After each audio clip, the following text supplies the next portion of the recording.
برای تعویض ترموستات. در رادیات رو وا می‌کنیم، شیلنگی که از ترموستات اومده تو رادیات، بالا رادیات رو وا می‌کنیم. دو سو می‌خوره یا 4 سو.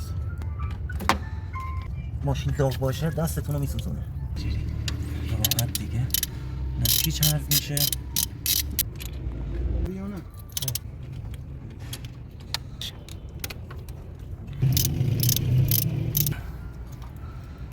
در پوش ترموستات این ترموستات. این حالا نمره‌ای که رو این بوده بذار بهتون بگم، این 76 تو تابستون ما باید یه ترموستاتی بندازیم که پایین ترین درجه رو به آب بده، یعنی سریع آزاد کنه آب بیاد تو مدار بچرخه. اینو گرفتیم 71 درجه.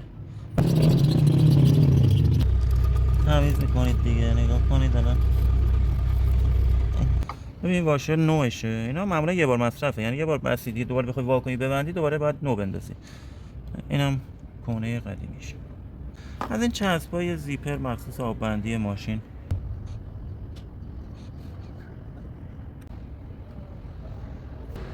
حالا رو اون زدیم، رو اینم بزن.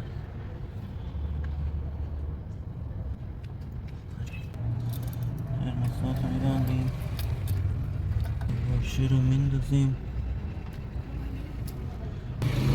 قبل اینکه اینجوری بزنید اینا رو بزنید که جاشو پیش به همین راحتی.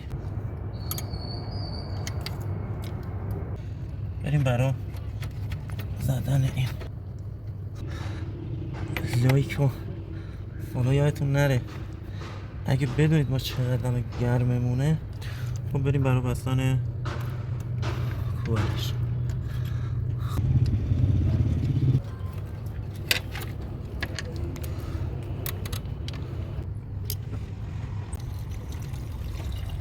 خب بچه الان ماشین رو ما روشن میکنیم، بریم برای هواگیری و اینا.